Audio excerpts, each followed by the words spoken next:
आज live cities पर आपको बताएंगे बिहार में राजद के उन दरबारों के बारे में जहां से खाली हाथ कोई भी नेता नहीं लौटता। चाहे कोई भी काम हो, इन दरबारों में उनकी बात जरूर सुनी जाती है और कुछ ना कुछ काम पूरा जरूर किया जाता है। नंबर 5 पर नाम है आलोक मेहता का। मिथिलांचल इलाके से आरजेडी के कद्दावर नेता आलोक कुमार मेहता इस लिस्ट में 5वें नंबर पर है। ये कुशवाहा समाज के प्रभावशाली नेता माने जाते हैं। इलाके में भी लोगों के बीच इनका कद काफी बड़ा है। ऐसे में चुनाव के वक्त लोगों की महत्वाकांक्षा इनसे कुछ अधिक ही बढ़ जाती है। ऐसे में चुनावी मौसम में इन्हें भी कुछ ज्यादा माथापच्ची करनी पड़ती है। दरअसल ये आरजेडी सुप्रीमो लालू यादव के काफी करीब है। साथ ही तेजस्वी यादव इन्हें अपने फर्स्ट सर्किल में रखते हैं। कहा जाता है कि तेजस्वी यादव के राजनीतिक गुरु भी हैं। इससे इलाके के लोगों के साथ ही कुशवाहा समाज के भी तमाम लोगों को लगता है कि ये उनका काम आसानी से करा सकते हैं। उनके मैसेज को लालू फैमिली में ईमानदारी से पहुंचा सकते हैं। राबड़ी देवी भी इन्हें काफी तरजीह देती है। ये अभी आरजेडी में प्रधान महासचिव हैं। आलोक मेहता हायर एजुकेशन के बाद इंजीनियरिंग की पढ़ाई किए हुए हैं। इसके बाद इन्होंने 1994 में राजनीति में एंट्री ली। 2004 में उजियारपुर लोकसभा निर्वाचन क्षेत्र से सांसद बने। इन्हें 2015 के बिहार विधानसभा चुनाव में भी सफलता मिली थी। उजियारपुर विधानसभा क्षेत्र से आरजेडी की टिकट पर विधायक बने थे। उस समय बिहार में महागठबंधन की सरकार थी। इसमें आलोक मेहता सहकारिता मंत्री बनाए गए थे।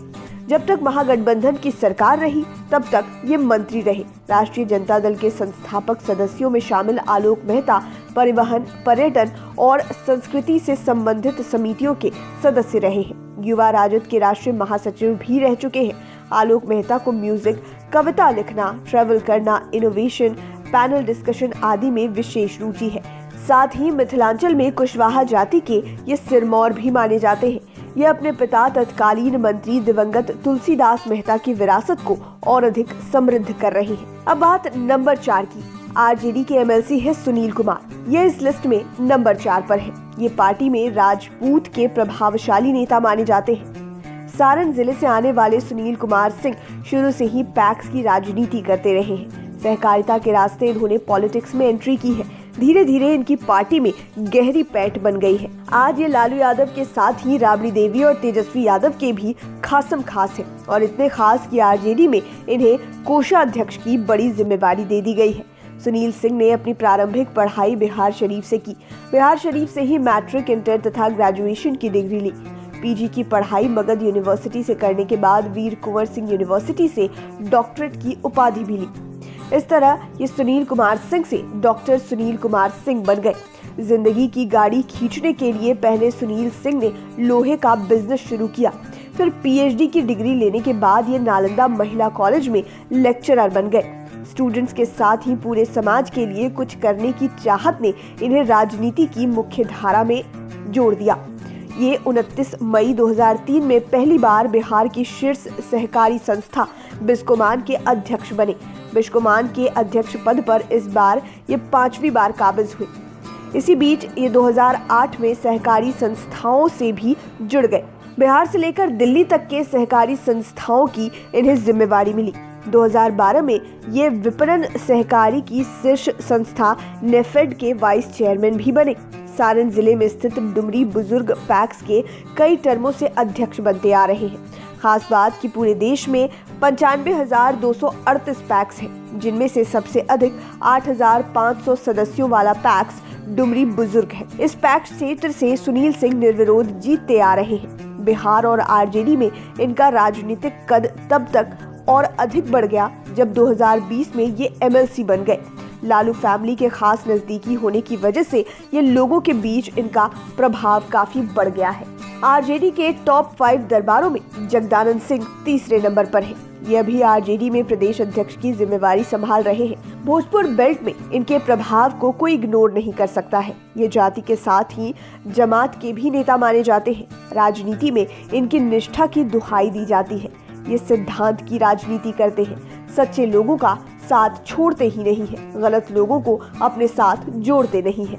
लालू फैमिली में गहरी पैठ रहने के कारण लोगों की भी इनसे काफी उम्मीदें रहती है। किसी भी तरह का चुनाव हो, लोग इनके पास पहुंच जाते हैं। ये ऐसे नेताओं में शामिल हैं जिनसे तेजस्वी ही नहीं, लालू यादव भी आम नेताओं के बारे में फीडबैक लेते हैं। ऐसे में हर कोई चाहता है कि लालू फैमिली में उनका बढ़िया फीडबैक जाए।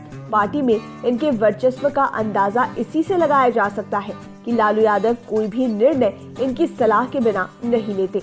यहाँ तक कि कभी कभी तेज प्रताप यादव से मनमुटाव भी होता है तो जगदानंद सिंह का ही पलड़ा भारी पड़ता है। कई बार ऐसे मामले आए जब तेज प्रताप यादव ने इनसे जबरदस्त भिड़ंत भी की। मामला मीडिया में भी आ गया, लेकिन जगदानंद सिंह ही भारी पड़े। इनकी ईमानदारी भी बेमिसाल है। ये पुत्र से ज्यादा पार्टी को तरजीह देते हैं। दरअसल आज के दौर में जब लगभग सभी नेता अपने बेटों को राजनीति में उतार चुके हैं, जगदानंद उन विरले नेताओं में से हैं जिन्होंने अपने बेटे के खिलाफ जाकर अपनी पार्टी के लिए प्रचार किया था और बेटे को हराने में बड़ी भूमिका अदा की थी। बेटे को जब पार्टी की ओर से टिकट मिला तब इन्होंने बेटे के पक्ष में प्रचार किया। पार्टी में इनकी दमदार हैसियत की वजह से ही लोग चुनाव के वक्त इनके पास चिपके रहते हैं। पता नहीं कब किसकी किस्मत चमक जाए। आरजेडी सुप्रीमो लालू यादव के छोटे बेटे और नेता प्रतिपक्ष तेजस्वी यादव इस लिस्ट में दूसरे स्थान पर है। लालू यादव ने भी अब तेजस्वी यादव को अपना उत्तराधिकारी बना दिया है। यदि 2022 में पार्टी की बागडोर तेजस्वी यादव के हाथों में सौंप दी जाए तो कोई आश्चर्य नहीं होगा।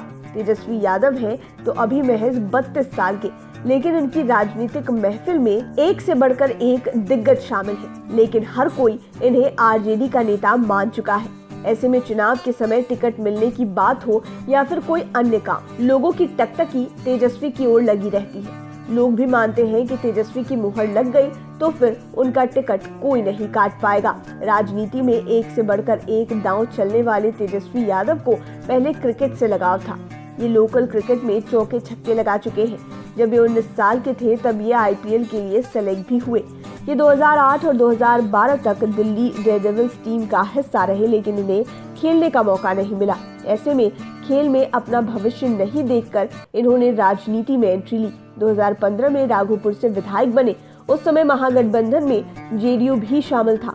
नीतीश कुमार मुख्यमंत्री बने तो तेजस्वी को उप मुख्यमंत्री बना दिया गया। लालू यादव के साथ ही नीतीश कुमार का सानिध्य पाकर ये और अधिक निखर गए।